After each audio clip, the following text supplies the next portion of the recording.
तो आज हम स्क्वायर से निपटने के बाद आज हम आते हैं क्यूब पे। आज हम सीखेंगे क्यूब कैसे करते हैं हम किसी भी नंबर का। एक्चुअली जो मैं मेथड बताने जा रहा हूँ उसको मैं थोड़ा सा मॉडिफाई करूँगा। ये कोई ट्रिक नहीं है, एक जनरल एक फॉर्मूला है, उसी को थोड़ा सा मॉडिफाई करके हम क्यूब निकालेंगे उस फॉर्मूले से। आइए सबसे पहले देखते हैं फॉर्मूला क्या है।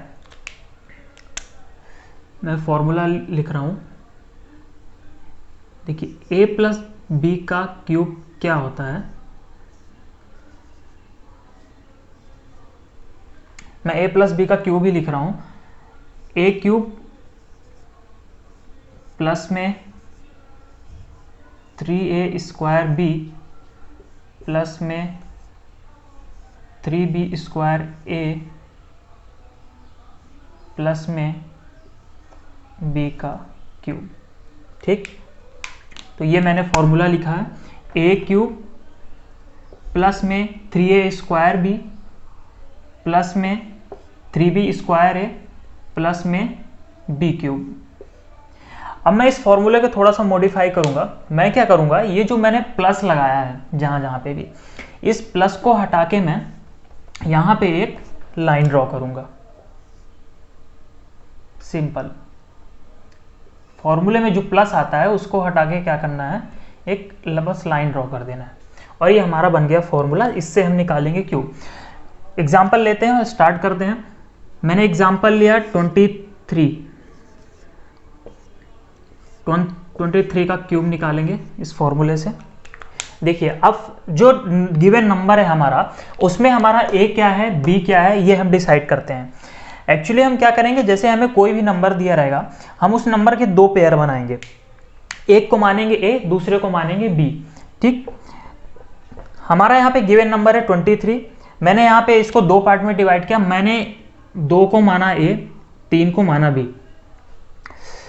एक्चुअली में तरीका ये होता है, हम राइट साइड से स्टार्ट करते हैं और राइट साइड वाले एक डिजिट को, अगर 2 डिजिट है तो राइट साइड वाले एक डिजिट को हम b ले लेंगे और इसके बाद लेफ्ट साइड वाले को हम a ले लेंगे। मतलब ये हमारा हो गया a और ये हमारा क्या हो गया b। ठीक है, अब इसको हम फॉर्मूले में पुट करेंगे। a की जगह में क्या रखेंगे 2, तो यहां पे मैंने रखा 2 का क्यूब। इसके बाद 3a स्क्वायर b, तो 3 मल्टीप्लाई में ऐसे कर देता हूं मैं, मल्टीप्लाई में a स्क्वायर। a क्या है 2, 2 का स्क्वायर कितना 4, मल्टीप्लाई में b क्या है मेरा 3, 3b स्क्वायर a, 3 मल्टीप्लाई में b स्क्वायर, b क्या है 3, इसका स्क्वायर किया 9, मल्टीप्लाई में a की जगह में क्या है 2 और b का क्यूब, b क्या है 3, तो मैंने यहाँ पे क्या किया 3 का क्यूब किया, तो 3 का क्यूब हो गया 27। अब मैं क्या करूँगा, इसको सॉल्व करना स्टार्ट करूँगा। ये हो गया 8, ये हुआ 12 इंटू 3 36, ये हुआ 54 एंड 27। अब आएगा हमारा फाइनल आंसर, फाइनल क्यूब आएगा हमारा। तरीका क्या होता है लिखने का वो देखेंगे। एक्चुअली लिखने का जो तरीका होता है वो ये होता है, गिवन नंबर में हम ये देखेंगे कि राइट साइड से हमने सबसे पहले कितने डिजिट को मैंने b माना है। मैंने राइट साइड से सिर्फ एक डिजिट को मैंने b माना है। ठीक, राइट साइड से मैंने सिर्फ एक डिजिट को b माना है। 2 डिजिट था 2 और 3, तो मैंने जो 3 था राइट साइड में जो डिजिट था उसको मैंने b मान लिया। तो मैं क्या करूंगा, अगर मैंने राइट साइड से एक डिजिट माना है तो मैं यहाँ पे सिर्फ एक एक डिजिट लिखता जाऊंगा, हर एक पार्ट का एक एक डिजिट लिखता जाऊंगा। उसके बाद क्या करेंगे, देखिए सबसे पहले मैंने इस पार्ट का सिर्फ एक ही डिजिट लिखा। क्यों लिखा एक ही डिजिट, क्योंकि मैंने इस जो गिवन नंबर था हमारा उसका हमने राइट साइड से सिर्फ एक ही डिजिट को b माना है, इसलिए हमने यहाँ पे एक नंबर लिख दिया। इसके बाद जो बाकी के जो नंबर्स बचेंगे उसको हम क्या करेंगे, बाकी के जो नंबर्स बचेंगे वो हम कैरी लेंगे और इसके जस्ट बगल वाले नंबर पे हम ऐड कर देंगे। ठीक, 2 बच गया हमारा। 54 में मैंने 2 को ऐड कर दिया, हो गया 56। ये आ गया कितना 56। अब मैं क्या करूंगा, 56 को नीचे लिखूंगा, बट मुझे 56 का सिर्फ क्या लिखना है, एक डिजिट, वो भी राइट साइड से। तो मैं राइट साइड से 56 का एक डिजिट लिखूंगा, हो गया 6। इसके बाद कितना बचा यहाँ पे, 5 बचा। तो 5 जो कैरी लूंगा मैं, और 5 को मैं क्या करूंगा, इस वाले नंबर पे ऐड करा दूंगा। जब 5 मैंने इस नंबर पे ऐड कराया तो ये हो गया 41। अब 41 का मुझे यहाँ पे सिर्फ एक डिजिट लिखना है, जो कि होगा 1 राइट साइड से। अगेन यहाँ पे 4 बचा, फिर 4 को कैरी लेते हुए मैं इस पे ऐड कराऊंगा 8 में, और 8 में मैंने ऐड कराया तो यहाँ पे कितना आया, 8 + 4 12। अब क्या करेंगे, जो लेफ्ट साइड का जो आखिरी का जो एक पोर्शन बचेगा, एक पार्ट बचेगा, उसको हम कंप्लीट ऐसे का तैसा यहाँ पे लिख देंगे। ये हो गया 1 2 1 6 7, और यही हमारा जो है वो 23 का क्यूब है। ओके, ये हुआ तरीका। मैं फॉर्मूले लिखे रहने देता हूं, यहां पे मैं एग्जांपल लेते हुए एक्सप्लेन करता हूं। मैं एग्जांपल लेता हूं इस बार। अब मैंने एग्जांपल लिया 23 ले लिया, अब मैं ले लेता हूं 78।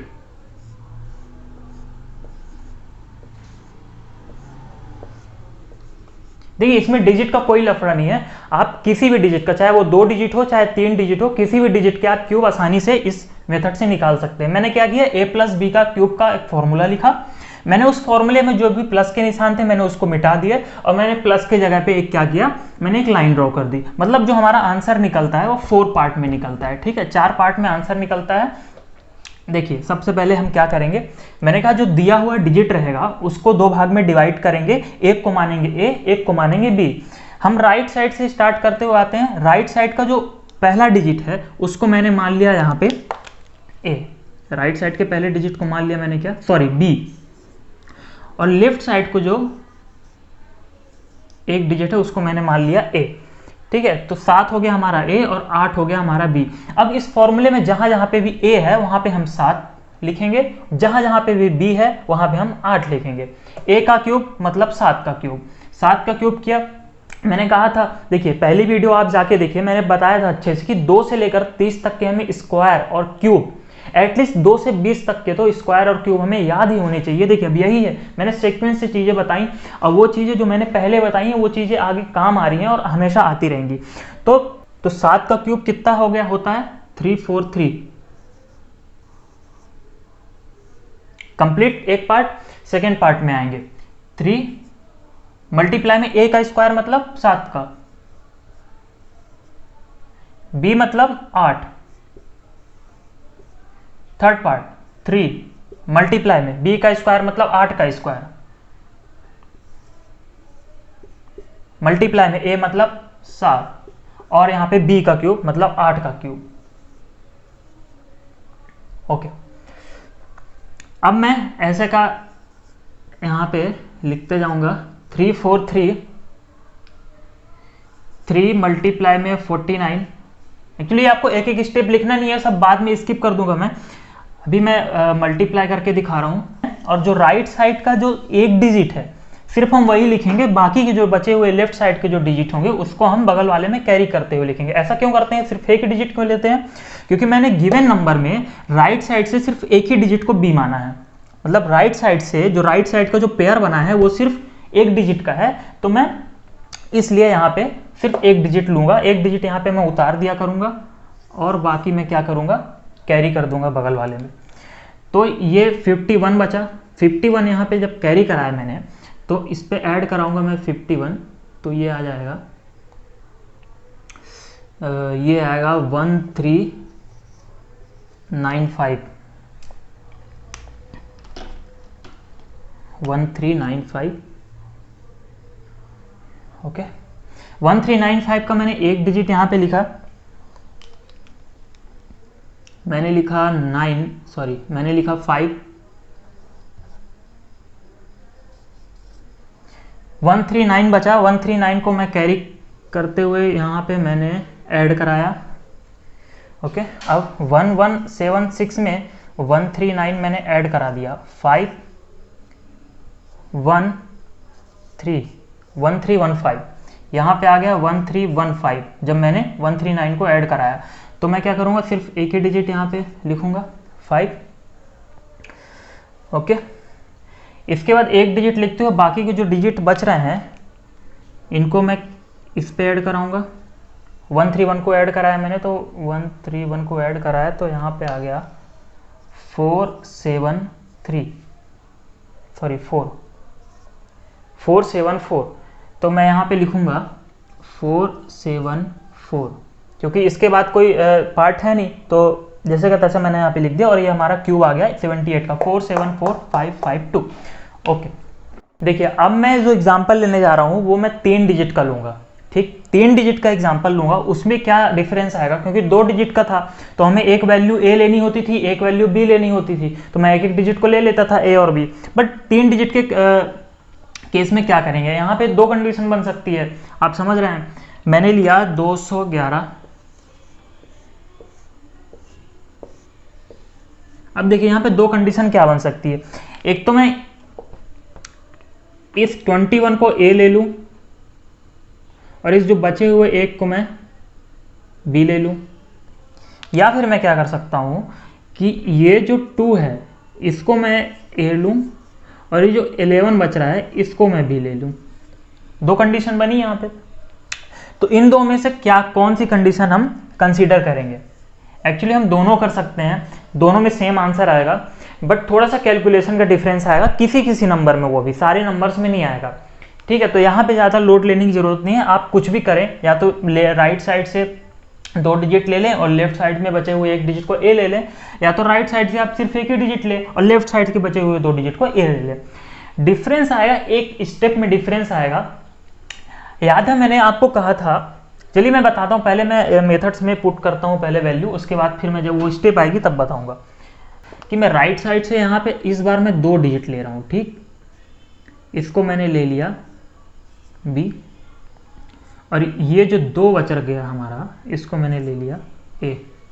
देखिए अब कैसे करेंगे, फटाफट करेंगे। इस बार जो मल्टीप्लाई कर रहा था बार बार मैं मल्टीप्लाई करके यहाँ पे लिखूंगा नहीं, ओरली बता के लिखूंगा। 2 का क्यूब 8, 3 का मल्टीप्लाई ए स्क्वायर से मतलब 2 के स्क्वायर से, मतलब 3 मल्टीप्लाई में 4 12, बी है 11, तो 12 का मल्टीप्लाई किया 11 से आ गया 132। ठीक, नेक्स्ट पार्ट 3b स्क्वायर ए, तो 3b स्क्वायर मतलब 11 का स्क्वायर, ए मतलब 2, तो ये हो गया, सॉरी इसका 121 स्क्वायर, ये 2, ये मल्टीप्लाई में 3, इसका मल्टीप्लाई कराया 3 और 2 का हो गया 6, इंटू में मल्टीप्लाई में 121। ठीक है, तो ये आ गया ठीक 726। इसके बाद क्या करेंगे, जो 4th पार्ट है उसमें b का क्यूब करना है, तो 4th पार्ट में b का क्यूब करेंगे मतलब 11 का क्यूब करना है हमें। 11 का क्यूब हमें याद है, आप सारी वीडियोस देखिए, आप समझ पाएंगे अच्छे से। मैं 1331 करूंगा। अब क्या हुआ, मैंने कहा था कि जब हम 2-2 डिजिट लेते थे तो हम इस वाली स्टेप पे क्या किया करते थे कि हम सबसे राइट साइड का एक डिजिट यहाँ पे उतार देते थे और बाकी के जो बचे हुए डिजिट रहते थे उसको मैं क्या करता था, कैरी लेके बगल वाले नंबर्स में ऐड करा देता था। ये जैसे बच गया 133 तो मैं इसको यहाँ पे ऐड करा दूंगा। ठीक, ऐड मैं, अब देखिए यहाँ पे क्या फर्क आएगा, तो वहां पे मैं क्या करता था, आपने नोटिस किया होगा कि राइट साइड से मैं सिर्फ एक ही डिजिट लिया करता था, इसलिए मैं इस स्टेप में भी राइट साइड से एक डिजिट नीचे उतारता था। लेकिन अब क्या कर रहा हूं मैं कि राइट साइड से 2 डिजिट ले रहा हूं, जिसको कि मैंने बी माना है। तो जब मैं यहाँ पे राइट साइड से 2 डिजिट ले रहा हूं तो मैं यहाँ पे भी राइट साइड से 2 डिजिट लूंगा। ठीक, इस बात का बस यहाँ पे एक चीज ध्यान रखना है, बाकी और कुछ भी नहीं, सेम है। या तो आप पहले जैसे भी कर सकते हैं, कोई दिक्कत नहीं है, आप 1 को भी ले लो और ये 21 को आप ए ले लो, कोई फर्क नहीं आएगा उसमें। आप ये वाली स्टेप में कोई चेंज नहीं आएगा। वहां पे आप अगर एक डिजिट लोगे बी को तो यहाँ पे भी आप एक ही डिजिट उतारते हो, बाकी बचे हुए को कैरी करा के बगल वाले संख्या में ऐड करा दो। लेकिन यहाँ पे मैंने 2 डिजिट ले लिया है राइट साइड से। एक्चुअली इसका रीजन क्या है, इसका रीजन ये है कि देखिए ये नंबर नहीं, बाकी और किसी नंबर में ऐसी चीजें हो सकती हैं कि मान लो मेरे पास कोई संख्या है, 4 डिजिट का मेरे पास नंबर है। ठीक, रूल है कि एक डिजिट को नीचे उतारना है, बाकी बचे हुए डिजिट को ऐड करा देना है बगल वाले में, ये रूल है। अब मैं बगल वाले ऐड में बगल वाले अगर नंबर में मेरे को ऐड कराना है तो कितना कराना पड़ेगा मेरे को, 3 डिजिट मेरे को ऐड कराना होगा, ठीक। लेकिन अगर यहाँ पे मैं ऐसा कर लूँ कि इस 2 डिजिट को अगर मैं यहाँ पे उतार लूँ और बाकी के जो 2 डिजिट बच रहे हैं उसको अगर मैं बगल वाले नंबर्स में ऐड कराऊँ तो कम टाइम लगेगा ना, क्योंकि इस कंडीशन में मैं पहली कंडीशन में मैंने क्या किया कि मैं 3 डिजिट को ऐड करा रहा हूँ इसमें, तो ज़्यादा टाइम कंज्यूम होगा 3 डिजिट ऐड कराऊंगा तो, और अगर मैं सिर्फ 2 ही डिजिट को ऐड कराऊं तो कम टाइम कंज्यूम होगा ना। तो इसलिए 3 डिजिट का जब हम क्यूब निकालते हैं तो उस कंडीशन में हम क्या कर लेते हैं, ऐसा कोई ज़रूरी नहीं है, बट अगर आप टाइम सेव करना चाहते हो तो आप ऐसा कर सकते हो कि आप राइट साइड से 2 डिजिट को भी ले लो और इस वाले स्टेप में क्या करो आप कि 2 डिजिट को नीचे उतारते जाओ और बाकी की जो डिजिट बन रहे हैं उसको बगल वाले नंबर्स में ऐड करा दो। तो मैं यहाँ पे क्या किया कि मैंने यहाँ पे 31 को ले लिया,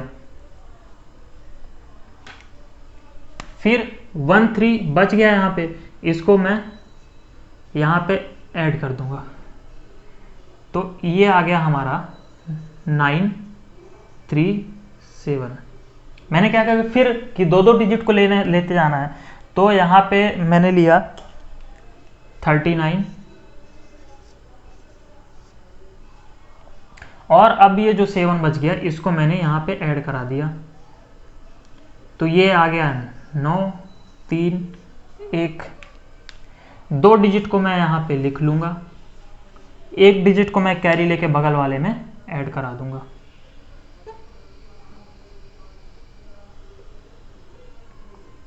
नौ आ गया।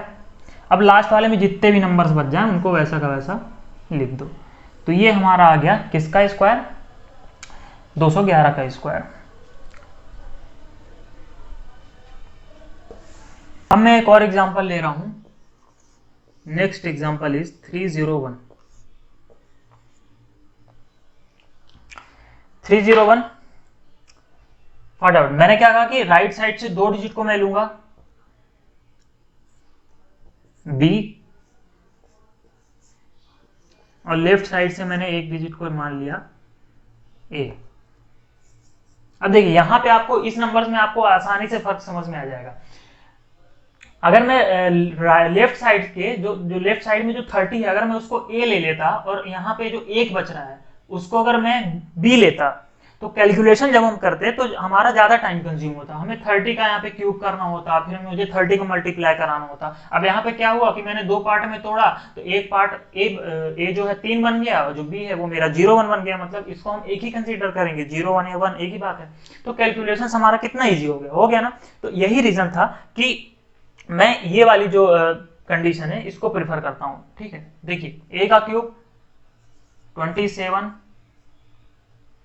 3 में ए का स्क्वायर मैंने कराया, मतलब 9 का मल्टीप्लाई कराया मैंने 3 में, 9 का मल्टीप्लाई कराया 3 में, उसके बाद मैंने मल्टीप्लाई कराया 01 का मतलब 1 का।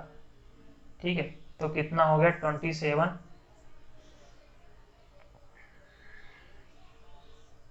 3 मल्टीप्लाई में बी का स्क्वायर मतलब 1 और ए मतलब 3, तो यहां पे भी आ गया कितना 9 और बी का क्यूब मतलब 1। देखिए कितना सिंपल हो गया ना। सोचिए 301 इतनी बड़ी संख्या थी, उसको मैंने 2 पार्ट में तोड़ दिया, 01 में और 1 में, मतलब 3 में और 1 में तोड़ दिया, उससे इजी हो गया। अगर आप जो पहले मैंने बताया था कि आप क्या करो कि 2 पार्ट ले लो, आप ये 30 को अगर ले लेते ए और इसको ले लेते भी तो कितनी लंबी कैलकुलेशन हो जाती। तो इसलिए हमें हमारा पूरा टारगेट जो है ये ध्यान में रखना है कि हमारा टाइम, हम जहां पे जितना टाइम बचा सके वहां पे हमें उतना टाइम बचाना है। तो हमें क्या किया, अब यहाँ पे एक डिजिट है तो यहाँ पे 0 लगा दो, इसके बाद उतारते जाओ। लेफ्ट साइड से क्या हुआ कि मैंने दो डिजिट लिए, तो यहाँ पे भी मैं 2 डिजिट नीचे लिखूंगा, तो मैंने यहाँ पे लिखा 01, फिर यहाँ पे मैंने लिखा 09, फिर यहाँ पे मैंने लिखा 27, फिर यहाँ पे मैंने लिखा 27। देखिए यहाँ पे कुछ करना ही नहीं पड़ा क्योंकि 2 डिजिट नीचे लिखना था और 2 डिजिट में इससे लिया, फिर 2 डिजिट में इससे लिया, 2 डिजिट इससे लिया, 2 डिजिट इससे, कुछ लेफ्ट में कुछ बच ही नहीं रहा था तो कुछ ऐड कराने की जरूरत नहीं पड़ी और ये हमारा आ गया 301 का क्यूब। सिंपल। ओके, तो ये था क्यूब और इसके बाद मैं क्यूब रूट बताऊंगा और जल्दी से हम रीजनिंग और क्वांट सेक्शन में इंटर करेंगे, जिससे हमारा सिलेबस जो स्टार्ट हो सके। Okay, thank you.